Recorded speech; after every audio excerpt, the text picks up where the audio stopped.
Hello everyone, welcome to my YouTube channel. आज के इस लेक्चर के अंदर हम वैक्सीनेशन पढ़ेंगे फर्स्ट ग्रेड के लिए। ठीक है, तो स्टार्ट करते हैं हम हमारे टॉपिक को। देखो, जो वैक्सीनेशन है उसके बारे में सबसे पहले किसने बताया था? एडवर्ड जेनर के अंदर बताया था। और वैक्सीन का मतलब होता है वेका। वेका का मतलब वैक्सीनेशन को तोड़े तो वेका।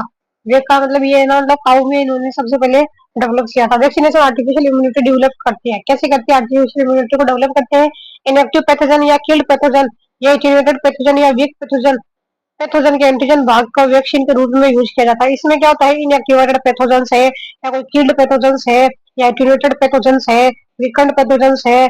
और पैथोजन का जो एंटीजन का पैथोजन के एंटीजन भागों को वैक्सीन के रूप में काम यूज करते हैं। वैक्सीन जो पैथोजन का एंटीजन है उसको वैक्सीन के रूप में यूज लिया जाता है। जब इन पैथोजन को बॉडी में इंट्रोड्यूस करवाते हैं तो इनके अगेंस्ट एंटीबॉडी उत्पन्न होती है। अब इन पैथोजन को जो बॉडी के अंदर इंट्रोड्यूस करवाया जाएगा ना, तो क्या होगी? एंटीबॉडी बनने लग जाएगी। इस प्रकार इम्यूनिटी एक्टिव एक्टिव इम्यूनिटी कहलाती है। और इस प्रकार की जो इम्यूनिटी होती है ना, वो क्या कहलाती है? एक्टिव इम्यूनिटी कहलाती है।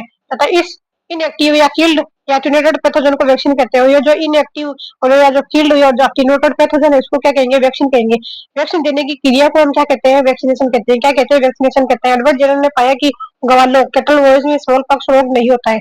जो एडवर्ड जेनर जो है उन्होंने पाया कि जो है ना, हमारे जो गवाले है ना, कैटल वॉयस जो है, तो उसमें क्या होता है? स्मॉल पॉक्स रोग नहीं होता उन लोगों में। तथा उनके शरीर में विशेष निशान स्केब्स पाए जाते हैं। उनके शरीर पे क्या पाए जाते हैं? विशेष प्रकार के निशान पाए जाते हैं जिन्हें हम स्केब्स कहते हैं।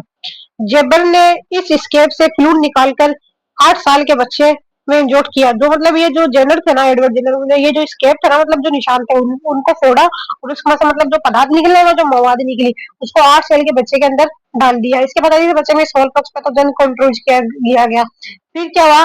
इस बच्चे के अंदर जो स्मॉल पॉक्स का जो पैथोजन है ना, वो डाला गया, है ना, डाला उन्होंने।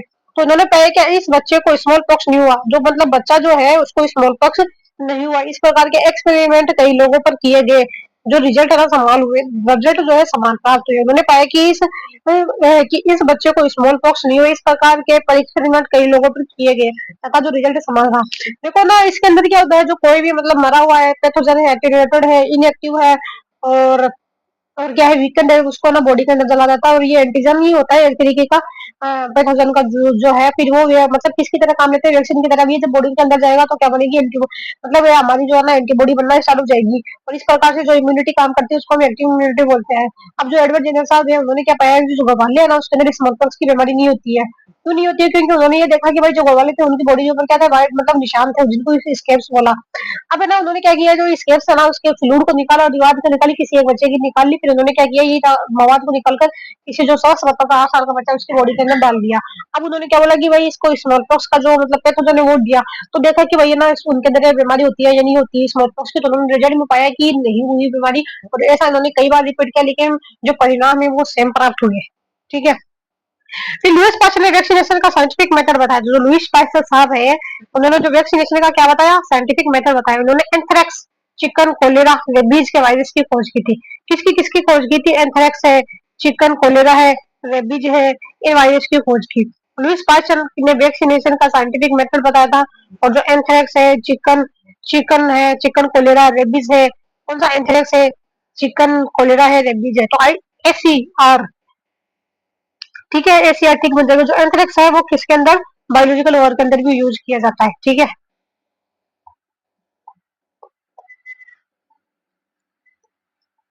फिर देखो, वॉन बेहरिंग की अगर बात करें, ने पैसिव इम्यूनाइजेशन किया था। वॉन बेहरिंग जो है उन्होंने क्या किया था? पैसिव इम्यूनाइजेशन किया था। और वो कौन ने किया था? वॉन बेहरिंग ने किया था पैसिव इम्यूनाइजेशन। उसको फादर ऑफ पैसिव इम्यूनोलॉजी भी कहते हैं। क्या कहते हैं? फादर ऑफ पैसिव इम्यूनोलॉजी भी कहते हैं। ये देखो, डिप्थीरिया जो है उसका एंटीजन जो है शिप के अंदर डाला, है ना। डिप्थीरिया का एंटीजन जो है किसमें डाला? शिप में डाला। तो शिप क्या हुआ? इम्यूनाइज हुई, एंटीबॉडी बनी किसके अंदर? शिप के अंदर। इम्यूनाइजेशन स्टार्ट हो गया तो एंटीबॉडी बनने लग गई। ये जो डिप्थीरिया का एंटीजन था। ठीक है।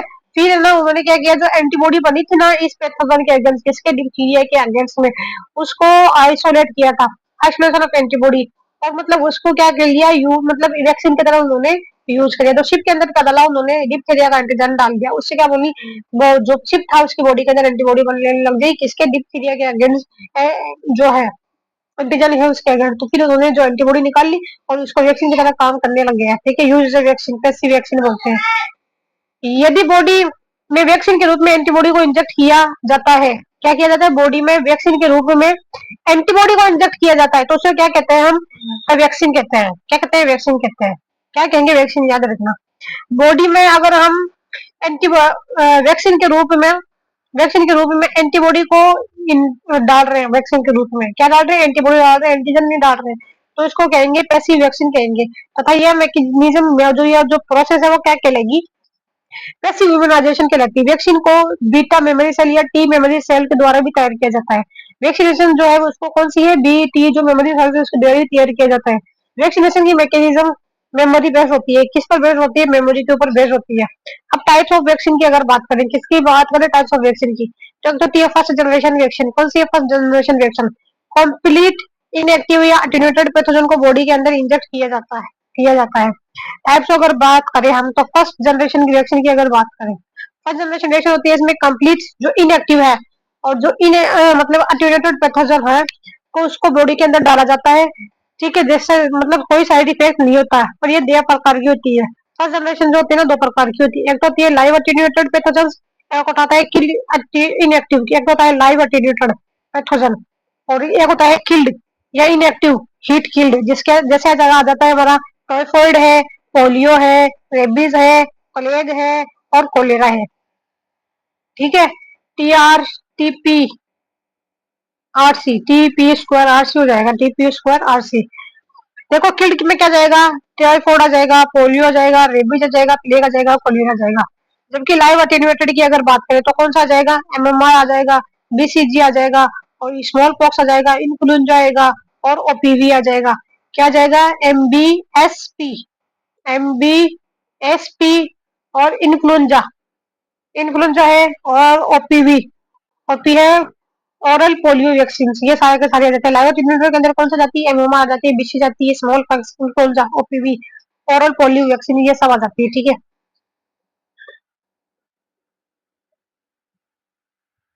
फिर देखो अगर बात करें एमएमआर क्या है, मिसल्स, मम्स और रूबेला। एमएमआर क्या है, मिसल, मम्स और रूबेला। बीसीजी क्या है, बैसिलस कमेलेंसिस जाइरेंसिस। देखो एमएमआर क्या है, मिसल्स, मम्स और रूबेला। बीसीजी क्या है, बैसिलस कमेलेंसिस और गाइडेंस। फिर देखो फर्स्ट जनरेशन में टॉक्सोड को काम में लेते हैं। फर्स्ट जो जनरेशन है उसमें किसको काम लेंगे, टॉक्सोड जो है इसको काम में लेते हैं, जैसे कि टिटनेस है, डिप्थीरिया है। फर्स्ट जनरेशन में किसको काम लेंगे, टॉक्सोड को काम लेंगे। उसमें क्या जाता है, टिटनेस आ जाता है और डिप्थीरिया जाता है। फिर देखो सी आ जाता है इसके अंदर कंबाइंड वैक्सीन। कौन सी जाती है, कंबाइंड वैक्सीन, जिसके अंदर क्या जाता है, बीसीजी है, एमएमआर है, मम्स, मिजल्स और रूबेला। बीसीजी का बेसिलस कलमेंस गाइडेंसिस। डीपीटी टिटनेस, डीपीटी का मतलब क्या होता है, डिप्थीरिया। पी का मतलब क्या है, पटूसिस। पी का मतलब क्या है, पटूसिस, और टी का मतलब क्या है, टीटनस। डी का मतलब क्या है, डिप्थीरिया। पी का मतलब पटूसिस, टी का मतलब टीटनस। अब देखो सेकंड जनरेशन वैक्सीन की अगर क्या होती है, देखिए सेकंड जनरेशन वैक्सीन अगर बात करें, पैथोजन के एंटी एंटीजेनिक पॉलीपेप्टाइड को ट्रांसजेनिक ऑर्गेनिज्म में रिकॉम्बिनेशन टेक्निक के द्वारा तैयार करते हैं। देखो जो पैथोजन के एंटीजेनिक पॉलीपेप्टाइड, जो पैथोजन है ना उसका जो एंटीजन है ना, एंटीजन जो है उसको हम किसमें तैयार करेंगे, जो ट्रांसजेनिक ऑर्गेनिज्म है ना, ट्रांसजेनिक ऑर्गेनिज्म है उसमें ही तैयार करेंगे। क्या करेंगे हम, पैथोजन के जो एंटीजन बनाया है ना उसको हम किसमें बनाएंगे, जो ट्रांसजेनिक ऑर्गेनिज्म है, जो हमने किसके सहायता से बनाया है, आरडीटी के सहायता से बनाया है, ठीक है, उसका उसमें डालेंगे हम। कंप्लीट पैथोजन के क्या एंटीजेनिक पार्ट का जेनेटिक मटेरियल द्वारा द्वारा वैक्सीन के रूप में तैयार किया जाता है। जो कंप्लीट पैथोजन के केवल सिर्फ जो एंटीजेनिक पार्ट है ना, एंटीजेनिक पार्ट का कौन सा जो जेनेटिक एंटीजेनिक पार्ट का जेनेटिक इंजीनियर द्वारा जो कंप्लीट पैथोजन है उसका जो एंटीजेनिक पार्ट है, कौन सा एंटीजेनिक पार्ट, उसको हम क्या करेंगे, जेनेटिक इंजीनियरिंग को जो वैक्सीन के रूप में तैयार करते हैं। किसके रूप में, वैक्सीन के रूप में, जेनेटिक इंजीनियरिंग के द्वारा किसमें तैयार करेंगे, वैक्सीन के रूप में तैयार किया जाता है, और इसका कोई साइड इफेक्ट नहीं होता। क्या नहीं होता, कोई भी साइड इफेक्ट नहीं होता। अब एग्जांपल अगर बात करें, प्रोटीन एंटीजेनिक की अगर बात करें, किसकी, प्रोटीन एंटीजेनिक की अगर बात करें, तो एक तो जाता है डिप्थीरिया, एक जाता है टिटनस। प्रोटीन एंटीजेनिक की बात करें जिसके अंदर एक क्या आ जाएगा, डिप्थीरिया, एक क्या है, टिटनस। अब देखो इसके अंदर क्या होता है, टॉक्सोड्स आ जाते हैं, और प्रोटीन जो है मतलब एंटीजन के रूप में काम करे, तो वो किसमें है, एक तो है हमारा डिप्थीरिया, एक है टिटनस। इसकी इन दोनों को मिलाकर के हम क्या कहेंगे, toxic antigenic properties of glycoprotein. ये क्या है, एंटीजेनिक प्रॉपर्टीज है ग्लाइकोप्रोटीन की। अब ये जो आरडीटी जो है कौन है? आरडीटी जो है, recombinant DNA technology, genetic engineering. क्या है? Recombinant DNA technology, genetic engineer. Transgenic organism जो है मल्टीपल कॉपीज बन जाती है इसके अंदर। अब देखो हम क्या करेंगे, जो इसमें क्या है, जो प्रोटीन हमने क्या किया, जो एंटीजन है इसका प्रोटीन बात लिया, और ये जो डिप्थीरिया है, टिटेनस है, ठीक है, वो लैंग्वेज इसमें क्या होंगे, जो टॉक्साइड्स जो है, इनको हम क्या कर देंगे, जो डिप्थीरिया और जो टिटनेस है इसको टॉक्साइड करेंगे। इनके जो एंटीजेनिक प्रॉपर्टीज होती है इनके पास में, इनकी जो एंटीजेनिक प्रॉपर्टी है ग्लाइकोप्रोटीन के, उसको आरडीटी, आरडीटी जो है मतलब जेनेटिक इंजीनियरिंग के द्वारा हम ट्रांसजेनिक ऑर्गेनिज्म में डाल देंगे, उसकी मल्टीपल कॉपीज बना करके वैक्सीन तैयार कर लेंगे। ठीक है, फिर देखो रिकॉम्बिनेंट प्रोटीन कौन सी जाती है? Recombinant protein hepatitis B vaccine है और हर्पिस बी वैक्सीन है। कौन सी है? हेपेटाइटिस बी वैक्सीन है और हर्पिस वायरस वैक्सीन है। कौन सी है? हेपेटाइटिस बी वैक्सीन और हर्पिस वायरस वैक्सीन आ जाती है। ठीक है, तो ये मतलब सेकंड जनरेशन वैक्सीन के अंदर आती है। फिर देखो थर्ड जनरेशन, थर्ड जनरेशन जो वैक्सीन होती है ना, वो किसकी होती है? डीएनए वैक्सीन होती है। क्या है? डीएनए वैक्सीन है। इसमें जीन या डीएनए को बॉडी में एंटर कराया जाता है। थर्ड जनरेशन वैक्सीन में क्या आते हैं? डीएनए को बॉडी के अंदर एंटर कराया किया जाता है। इसमें जीन या डीएनए को बॉडी में एंटर किया जाता है। जैसे कि कौन आ जाता है? हमारा हेपेटाइटिस बी वैक्सीन है, ल्यूकेमिया वायरस वैक्सीन है, और कोविड वैक्सीन है, peptide vaccine for for food and mouth diseases. देखो हेपेटाइटिस बी वैक्सीन आ जाता है, ल्यूकेमिया वायरस आ जाती है, और क्या जाती है? कोविड वैक्सीन आ जाती है, पेप्टाइड वैक्सीन आ जाती है। एचएलसीपी, क्या ट्रिक बनेगी? एचएलसीपी। एच का मतलब होता है हेपेटाइटिस बी वैक्सीन, एल का मतलब ल्यूकेमिया वायरस वैक्सीन, सी का मतलब क्या जाता है? कोविड वैक्सीन और पेप्टाइड वैक्सीन। फिर देखो टिश्यू या ऑर्गन ट्रांसप्लांट की बात करें, किसकी? टिश्यू या ऑर्गन ट्रांसप्लांट की अगर हम बात करें, एक पर्सन से दूसरे पर्सन में या स्वयं उसी पर्सन में टिश्यू या ऑर्गन का ट्रांसप्लांटेशन करना ऑर्गन टिश्यू इम्प्लांटेशन कहलाता है। ग्राफ्टिंग टिश्यू इम्प्लांटेशन या ग्राफ्टिंग कहलाती है। ठीक है, किसे कहते हैं? मतलब अगर मैं अपनी किडनी किसी और को दे दूं, ठीक है, और उसके इस बॉडी अगर रिजेक्ट कर दूं, या क्या क्या क्या करूं? पहले मेरी बॉडी को में से कोई किडनी को निकाला, उसको ट्रीटमेंट करके सही उपचार दे करके वापस मेरी बॉडी के अंदर डाला जाए, तो उसे ही हम क्या कहते हैं? टिश्यू या फिर ऑर्गन ट्रांसप्लांटेशन कहते हैं। फिर देखो ड्रग्स इसके अंदर जो काम में ली जाती है वो कौन सी ली जाती है? साइक्लोस्पोरिन ली जाती है, इम्यूनोसप्रेसिव ड्रग्स ली जाती है। कौन सी ली जाती है? इम्यूनोसप्रेसिव ड्रग्स है और ग्लूकोकोर्टिकॉइड्स हार्मोन्स है।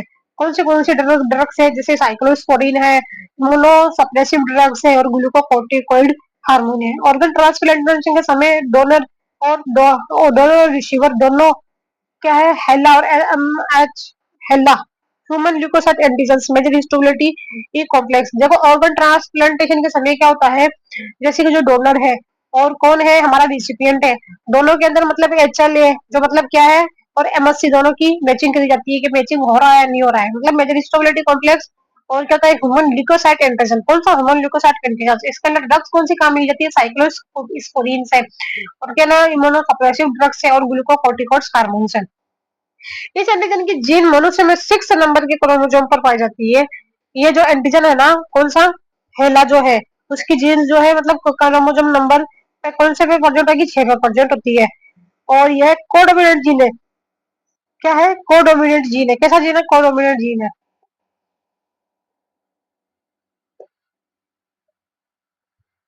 फिर देखो ऑटोग्राफ्ट की अगर बात करें, किसकी बात करें? ऑटोग्राफ्ट की।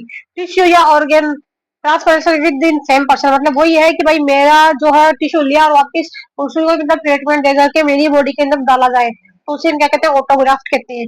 ये हाईली सक्सेसफुल ट्रांसप्लांटेशन, ये क्या है? एक तरीका का हाईली सक्सेसफुल ट्रांसप्लांटेशन है। फिर देखो आइसोग्राफ्ट, आइसोग्राफ्ट जब दो पर्सन के मध्य ऑर्गन ट्रांसप्लांटेशन किया जाता है जो कि जेनेटिकली रूप से समान हो, जो कि कैसा था? जेनेटिकली रूप से समान हो। जैसे कि कौन आ जाता है? मोनोजाइगोटिक ट्विंस आ जाता है, और कौन आ जाता है? आइडेंटिकल ट्विंस आ जाता है। कौन आ जाता है? मोनोजाइगोटिक ट्विंस और आइडेंटिकल ट्विंस है। देखो क्या होता है इसके अंदर, जब दो पर्सन के मध्य क्या किया जाए? ऑर्गन ट्रांसप्लांटेशन किया जाता है, जो कि जेनेटिकली कैसे होते हैं? समान होते हैं। तो इसके अंदर क्या जाते हैं, मतलब जो सेम दो अलग अलग पर्सन के मध्य, जैसे कि मैंने किसको दे दिया? मेरे पेरेंट्स को दे दिया, जो कि हम जेनेटिकली सिमिलरिटी रखते हैं, या फिर मेरा कोई जुड़वा भाई या बहन है उसको मैं दे दूं, तो उसे हम क्या कहेंगे? आइसोग्राफ्टिंग कहेंगे। इसका एग्जाम्पल क्या है? मोनोजाइगोटिक ट्विंस और आइडेंटिकल ट्विंस आ जाते हैं। फिर देखो एलोग्राफ्ट या होमोग्राफ्ट की अगर बात करें, तो इसकी ओलोग्राफ्ट या हेलोग्राफ्ट की अगर बात होमोग्राफ्ट की अगर बात करें, एक ही स्पीसीज के दो जीवों के मध्य ऑर्गन ट्रांसप्लांटेशन और एलोग्राफ्ट कहलाता है। एक ही स्पीसीज के दो जीवों के मध्य ऑर्गन ट्रांसप्लांटेशन क्या कहलाता है, एलोग्राफ्ट कहलाता है। यानी कि एक ही स्पीसीज से ह्यूमन की स्पीसीज है, तो एक ह्यूमन से दूसरे ह्यूमन के बीच में अगर हम ट्रांसप्लांटेशन कर दें, ये तो क्या था मतलब सेम जो आइडेंटिकल ट्विंस है या फिर मोनोजाइगोटिक ट्विंस है, आइसोग्राफ्टिंग जो है वो उसके बाद साथ में किया जाता है, मतलब जो जेनेटिक सिमिलरिटी रखता हो। लेकिन एलोग्राफ्ट के अंदर क्या होता है, या जिसे होमोग्राफ्ट कहते हैं, यानी कि मैंने किसको दे दिया, जैसे हॉस्पिटल के अंदर किसी को नीड पड़ रही थी तो मैं अपनी जो किडनी है वो डोनेट कर दूं, तो उसको हम क्या कहेंगे, एलोग्राफ्ट या होमोग्राफ्ट कहेंगे।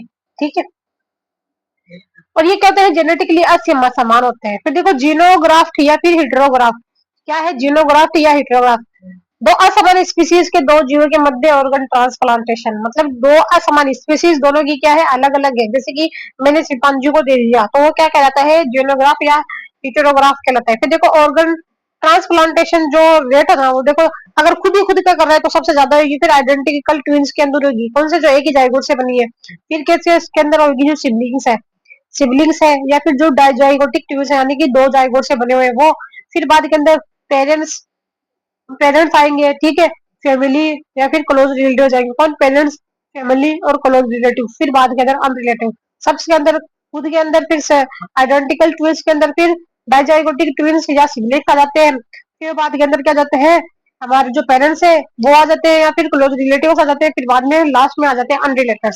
अगर रिक्वायरमेंट देखें हम, क्या क्या होती है रिक्वायरमेंट, अगर देखें तो ब्लड ग्रुपिंग टेस्ट की रिक्वायरमेंट होती है, और प्री एंड पोस्ट हिस्टोड थेरेपी की आवश्यकता होती है।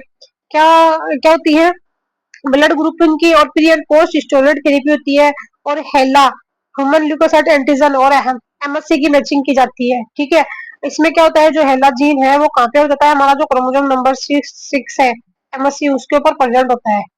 ठीक है, फिर देखो एमएससी की अगर बात करो तो एमएससी एक तो होता है फर्स्ट, एक होता है सेकंड। सेल के प्लाज्मा मेम्ब्रेन पर प्रेजेंट होता है, जो सेल की प्लाज्मा मेम्ब्रेन जो रहती है ना उसके ऊपर प्रेजेंट होता है। आरबीसी की प्लाज्मा मेम्ब्रेन पर एमएससी जो है एब्सेंट होता है, लेकिन आरबीसी की मेम्ब्रेन जो है प्लाज्मा मेम्ब्रेन उसके ऊपर एब्सेंट होता है। फिर देखो एमएससी 2 जो है एपीसी एंटीजन प्रेजेंटिंग सेल्स होती है। एमएससी 2 क्या होती है, मतलब एंटीजन प्रेजेंटिंग सेल्स होती है, तो ये किसके ऊपर, बी सेल्स है और मैक्रोफाइजेज है, और जो डेंड्राइटिक सेल्स है उसके ऊपर प्रेजेंट होता है। किसके ऊपर, जो एमएससी 2 है वो किसके ऊपर प्रेजेंट होता है, एपीसी है, बी सेल्स है, मैक्रोफेजेस और डेंड्राइटिक सेल्स है, इसके ऊपर प्रेजेंट होता है। फिर देखो immuno suppress, immune system disorder, क्या देख रहे हैं, इम्यून सिस्टम डिसऑर्डर्स दिख रहे हैं, है ना, इम्यून सिस्टम डिसऑर्डर्स अगर बात करें तो एक तो होता है इम्यूनो डिफिशियंसी, कौन सा था, इम्यूनो डिफिशियंसी आ जाता है। फिर ऑटो इम्यून डिसऑर्डर्स आ जाता है, फिर हाइपर सेंसिटिविटी आ जाती है। तो ट्रिक क्या बनेगी, आईएएच, आई का मतलब है इम्यूनो डिफिशियंसी, ए का मतलब है ऑटो इम्यून डिसऑर्डर्स, एच का मतलब होता है हाइपर सेंसिटिविटी, जो किसकी वजह से होती है, एलर्जी की वजह से होती है। इम्यूनो डिफिशियंसी की अगर बात करें तो उसका जाती है एसआईडी आ जाती है, और एआईडीएस आ जाता है। क्या जाता है, एससीआईडीएस आ जाता है और एआईडीएस आ जाता है। एससीआईडी की अगर बात करें, किसकी, एससीआईडी की अगर बात करें तो ये क्या होती है, सीवियर कंबाइंड इम्यूनोडिफिशियंसी सिंड्रोम। एससीआईडी क्या है, सीवियर कंबाइंड इम्यूनोडिफिशियंसी सिंड्रोम।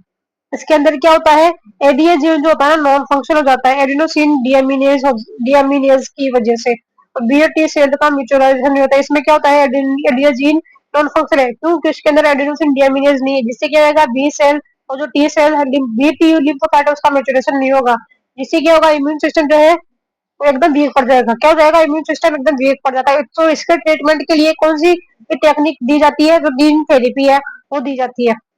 फिर देखो जो ऑटो इम्यून डिसऑर्डर की अगर बात करें, है ना, ऑटो इम्यून डिसऑर्डर की अगर बात करें तो जब immune system self and non self में विभेद नहीं कर पाता है, जो सेल्फ और नॉन सेल्फ एंटीजन है, यानी कि खुद का और जो पराया है उसके एंटीजन में विभेद नहीं कर पाता है, कर पाए तथा सेल्फ एंटीजन के अगेंस्ट ही एंटीबॉडी बनाने, जो खुद का एंटीजन उसके अगेंस्ट एंटीबॉडी बनाने लग जाए, तो उसे हम क्या कहते हैं, ऑटो इम्यून डिसऑर्डर्स कहते हैं। क्या कहेंगे, ऑटो इम्यून डिसऑर्डर्स कहेंगे, है ना। ये एंटीबॉडी एंटीबॉडी सेल्फ को नष्ट कर देती है, मतलब जो एंटीबॉडी होती है वो सेल्फ एंटीजन को नष्ट कर देती है, इसको एंटो इम्यूनिटी ये कहता है। तो देखो जब बॉडी की एंटीबॉडी किसी ऑर्गन को नष्ट कर दे तो ऑटो इम्यून डिसऑर्डर करते हैं, मतलब हमारी बॉडी की एंटीबॉडी जो है हमारे ही ऑर्गन को अगर नष्ट करने लग जाए तो उसे हम क्या कहते हैं, ऑटो इम्यून डिसऑर्डर्स कहते हैं। फिर इसके एग्जांपल देखिए हम, तो एक तो आ जाता है रिमोटॉइड आर्थराइटिस, एक है हाशिमोटो डिजीज, एक है पर्निशियस एमीनिया। कौन है पर्निशियस एनीमिया? तो रहप ट्रिक बन गई पहले, तो रैपी रैपी ट्रिक बनी। देखो रिमोटॉइड आर्थराइटिस की अगर देखें, rheumatoid rheumatoid factor type of IgM की उपस्थिति के कारण रिमोटॉइड आर्थराइटिस हो जाता है। रिमोटॉइड फैक्टर जो है टाइप ऑफ आईजीएम है। क्या है रिमोटॉइड आर्थराइटिस? जो एंटीबॉडी आईजीएम जो है उसका एक टाइप है, के कारण रिमोटॉइड आर्थराइटिस हो जाता है। इस रोग में निवेश सिनोवियल मेम्ब्रेन मोटी हो जाती है। मतलब इसमें क्या होता है, ये किसकी वजह से होता है? जो आईजीएम है उसकी वजह से होता है, ठीक है। और ना मतलब इसमें क्या हो जाता है, जो सिनोवियल मेम्ब्रेन जो होती है ना, वो क्या हो जाती है, मोटी हो जाती है, जिसके कारण अधिक मात्रा में सिनोवियल फ्लूइड का सिक्रेशन हो जाता है। जिसकी वजह से क्या होगा, जो सिनोवियल फ्लूइड है वो बहुत ज्यादा सिक्रेट होने लग जाएगा, जिसके कारण जॉइंट्स का पर प्रेशर पड़ता है और पेन होने लग जाता है। जिसके कारण क्या होता है, जो जॉइंट्स है उसके ऊपर प्रेशर पड़ता है और फिर क्या होता है, पेन होने लग जाता है। देखो सिनोवियल मेम्ब्रेन क्या हो जाएगी, मोटी हो जाएगी, सिनोवियल फ्लूइड का सिक्रेशन होने लग जाएगा, तो मतलब जॉइंट्स पे प्रेशर पड़ेगा और क्या हो जाएगा, दर्द होने लग जाएगा। यहाँ कस पेनस कसराउ अब नॉर्मल फैक्टर जो की कार्टिलेज को नष्ट करता है। और क्या होता है, मतलब एक पेनस नाम का है फैक्टर, अब नॉर्मल फैक्टर है पेनस नाम का, उसका सिक्रेशन होने लग जाता है, जिससे जो कार्टिलेजेस जो है, ठीक है, कार्टिलेजेस उपास चीज जो है उनकी क्या हो जाती है, नष्ट होने लग जाती है। फिर देखो रहती हमने ट्रिक बनाई थी हाशिमाटो डिजीज। थायराइड ग्लैंड के अगेंस्ट एंटीबॉडीज डेवलप हो जाती है। ये एंटीबॉडी थायराइड ग्लैंड को नष्ट करती है। मतलब जो थायराइड ग्लैंड जो है ना, उसके अगेंस्ट अगर एंटीबॉडी बनने लग जाए तो वो थायराइड ग्लैंड को नष्ट कर देती है, तो उसे हम क्या कहते हैं, हाशिमाटो डिजीज कहते हैं। फिर देखो पर्निशियस एनीमिया, स्टोमक में कास्ट और इंटरेक्शन फैक्टर के अगेंस्ट एंटीबॉडी डेवलप हो जाती है। क्या होता है, हमारा जो स्टोमक होता है ना, उसके अंदर क्या होता है, कास्ट और इंटरेंसिक फैक्टर होता है। क्या होता है, स्टोमक के अंदर कास्ट और इंटरेंसिक फैक्टर होता है ना। उसके अगेंस्ट में क्या होती है, एंटीबॉडी डेवलप होने लग जाती है, जिससे इंटेस्टाइन में विटामिन बी 12 साइनोकोबालामिन का सिंथेसिस नहीं होता, जिसकी वजह से क्या होता है, जो हमारा क्या है स्टोमक जो है, इसके अंदर विटामिन बी 12 जो है साइनोकोबालामिन का सिंथेसिस नहीं हो पाता है, जिसके कारण हाशिमाटो हिमेटोपोसिस आरबीसी का निर्माण रुक जाता है। जिसके कारण क्या होता है, जो हिमेटोपोसिस की क्रिया है रुक जाती है, आरबीसी का निर्माण नहीं होता है। देखो इसमें क्या होता है, स्टमक के अंदर क्या होता है, हमारा जो कास्ट इंटरेंसी फैक्टर के खिलाफ एंटीबॉडी बनने लग जाती है, जिससे क्या हुआ, विटामिन बी 12 है वो नहीं बनती है, साइनोकोबालामिन का सिंथेसिस नहीं हो जाता है, जिससे क्या होता है, जो हेमेटोपोइसिस की क्रिया है वो अवरुद्ध हो जाती है। रैपी, फिर देखो आईडीडी की अगर बात करें हम, रैपी से क्या बनेगी, रैपी, ठीक है, सम, रैपी सम, रैपिस रैपिसम की आप भी कर सकते हैं, रैपिसम।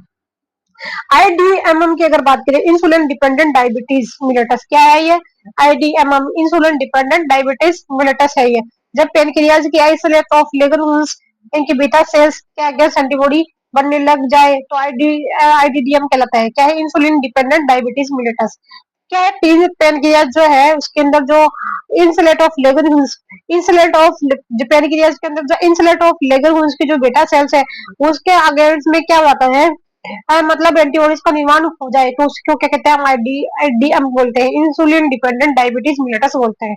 तो देखो स्क्लेरोसिस, मल्टीपल स्क्लेरोसिस, स्क्लेरोसिस जो है मल्टीपल स्क्लेरोसिस, नर्व सेल की माइलिन शीट के अगेंस्ट एंटीबॉडीज का डेवलप हो जाए तो न्यूरल कंडक्शन रुक जाता है। मतलब जो नर्व सेल्स होती है ना उसके अंदर क्या होती है, हमारी माइलिन शीट होती है, कहती है नर्व सेल की माइलिन शीट के अगेंस्ट अगर एंटीबॉडीज का निर्माण, एंटीबॉडीज का डेवलपमेंट हो जाए, नर्व सेल में क्या है, माइलिन शीट प्रेजेंट है और उसके खिलाफ ही अगर मतलब क्या होने लग जाए, एंटीबॉडीज एंटीबॉडीज डेवलप होने लग जाए तो क्या होती है, न्यूरल कंडक्शन जो है रुक जाता है, ठीक है। फिर देखो माइस्थीनिया ग्रेविस जिसको अस्थेनिया भी बोलते हैं, कौन सा है, माइस्थीनिया, माइस्थीनिया ग्रेविस जिसको अस्थेनिया भी बोलते हैं, एसिटाइल कोलिन रिसेप्टर के अगेंस्ट एंटीबॉडीज का निर्माण हो जाता है। माइस्थीनिया ग्रेविस है, जो एस्थीनिया जो है हमारा, जो एसिटाइल कोलिन रिसेप्टर है, कौन सा है, एसिटाइल कोलिन रिसेप्टर है, उसके अगेंस्ट में एंटीबॉडीज का निर्माण हो जाता है।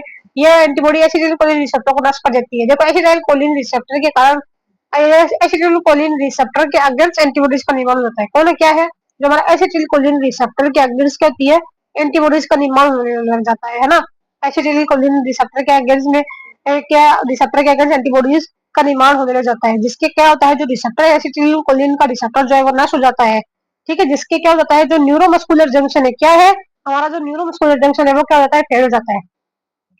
अब देखो हमारा रहता है नेक्स्ट हाइपर सेंसिटिविटी या एलर्जी। क्या है हाइपर सेंसिटिविटी या एलर्जी?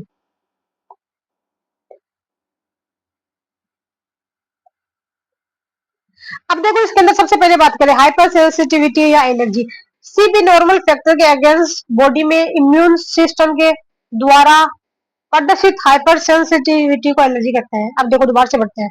किसी भी नॉर्मल फैक्टर के अगेंस्ट बॉडी में इम्यून सिस्टम के द्वारा हाइपर सेंसिटिविटी मतलब किसी भी नॉर्मल फैक्टर के अगेंस्ट बॉडी में ना इम्यून सिस्टम के द्वारा क्या होता है, अगर हमारी बॉडी में नॉर्मल फैक्टर आ गया तो जो हमारा इम्यून सिस्टम जो है उसके अगेंस्ट में क्या करेगा, हाइपर सेंसिटिविटी शो करेगा। उसको क्या कहते हैं, एलर्जी कहते हैं। देखो कोई हमारी बॉडी के अंदर क्या आया, कोई भी नॉर्मल फैक्टर आया है ना, तो जो हमारा इम्यून सिस्टम है ना वो क्या करेगा, इसके अगेंस्ट में एक रेस्पॉन्स शो करेगा जिसको हम हाइपर सेंसिटिविटी कहते हैं और इसी को एलर्जी कहते हैं। एलर्जी उत्पन्न करने वाले कारकों को एलर्जन कहते हैं, यानी कि एलर्जी जो भी उत्पन्न करेगा ना उनको हम क्या कहेंगे, एलर्जेंस कहेंगे। एलर्जेंस वीक पैथोजन या एंटीजन होते हैं। ये क्या है, एलर्जेंस होते हैं ना वीक पैथोजन होते हैं और ये एंटीजन भी होते हैं जो बॉडी में सेंसिटिविटी तो उत्पन्न करते हैं परंतु रोग उत्पन्न नहीं करते।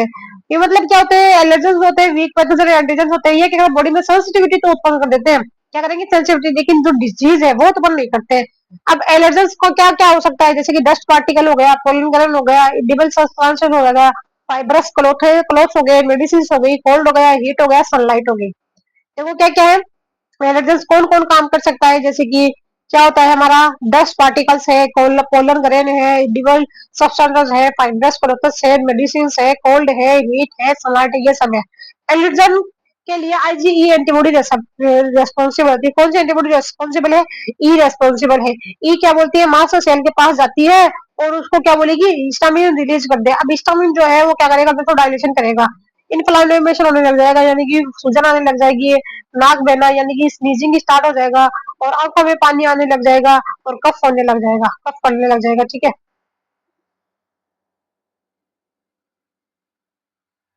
फिर देखिए अब बात करें एलर्जी की, किसकी, एलर्जी की अगर बात करें, अस्थमा, लंग्स लंग्स के एल्वियोलर एंड ब्रेंकियल डक्ट में उपस्थित म्यूकस का ग्लैंड अधिक मात्रा में म्यूकस का सिक्रेशन करती है।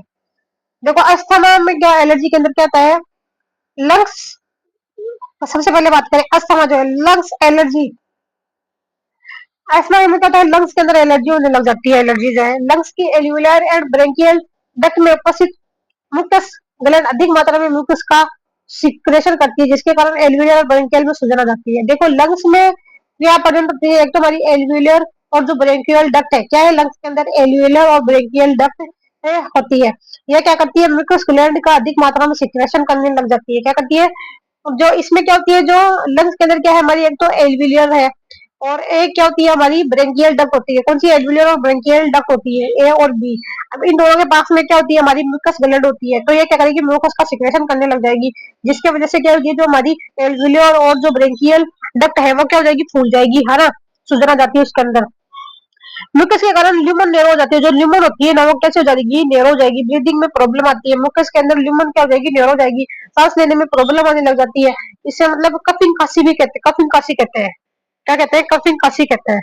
फिर ट्रीटमेंट अगर देखें तो एलर्जन से बचाव है, ब्रेंकियो ब्रेंकियो डायलेटर दिया जाए, क्या है, ब्रोंकियो एलर्जन से तो बचाव है, ब्रेंकियो डायलेटर देना चाहिए, एंटीबायोटिक्स है, इनहेलर्स है, ये देना चाहिए, क्या देना चाहिए, एंटीबायोटिक्स है, इनहेलर्स है, मोबिलाइजेशन करना चाहिए, क्या करना चाहिए। फिर देखो इसी के अंदर आता है कौन सा मोबिलाइजेशन करना आता है, glucocorticoids, allergy anti allergy reaction करते हैं, ब्रोंकियो ब्रोंकियोस्कोपी पे जाती है, चेस्ट एक्सरे जिसके अंदर कोई पीए पोस्टीरियर टू इंटीरियर जाता है, सीटी स्कैन आता है, एमआरआई जाता है। फिर देखो है फीवर की अगर बात करें, यह पोलन ग्रहण के कारण होता है, किसकी वजह से होता है, पोलन ग्रहण की वजह से होता है। श्वसन मार्ग एवं आइज में म्यूकस का सिक्रेशन बढ़ जाता है। यहाँ पे जो श्वसन मार्ग है और जो आइज है वहां पर क्या होता है, जो म्यूकस का सिक्रेशन होता है ना वो इंक्रीज हो जाता है। देखो पोलन ग्रहण की वजह से हो जाता है फीवर, और जो रेस्पिरेटरी ट्रे मार्ग जो है, ठीक है, और जो आईज में म्यूकस का सिक्रेशन क्या होता है, बढ़ जाता है। फिर देखो अर्टिकेरिया, अर्टिकेरिया जो स्किन पर पिंक से स्पॉट बनते हैं। अर्टिकेरिया के अंदर क्या होता है, जो हमारी स्किन जो होती है उसके अंदर क्या होता है, पिंक कलर के स्पॉट बन जाते हैं। फिर देखे इज्मा, इसे डर्मेटाइटिस भी कहते हैं। क्या कहते हैं? इज्मा को डर्मेटाइटिस भी कहते हैं। स्किन रेडिश हो जाती है, वेसिकल्स का निर्माण हो जाता है। इज्मा के अंदर क्या होता है? इसे डर्मेटाइटिस भी कहते हैं। क्या कहते हैं? डर्मेटाइटिस भी कहते हैं। स्किन कैसे कलर की हो जाती है? लाल कलर की हो जाती है। वेसिकल्स बन जाते हैं। क्या बन जाते हैं? वेसिकल्स बन जाते हैं। स्किन जो है उसके ऊपर क्या बन जाते हैं? स्केल्स बन जाते हैं। देखो इसे डर्मेटाइटिस भी कहते हैं। स्किन कैसे हो जाती है? रेडिश हो जाती है, वेसिकल्स बन जाते हैं। ठीक है, स्किन कैसी लाल कलर की हो जाती है, कणिकाएं का निर्माण हो जाता है और स्किन पर जो स्केल बन जाते हैं। फिर देखो एनाफिलिटी की शौक जो है जनरलाइज्ड एलर्जीज जिसको कहते हैं। क्या कहते हैं? जनरलाइज्ड एलर्जीज को कहते हैं। ट्रीटमेंट जो है एंटी हिस्टामिन्स देंगे। एनाफिलिप्टिक शॉक जो है जनरलाइज्ड एलर्जीज को कहते हैं और इसमें क्या ट्रीटमेंट देते हैं? एंटी हिस्टामिन्स का ट्रीटमेंट देते हैं। ठीक है,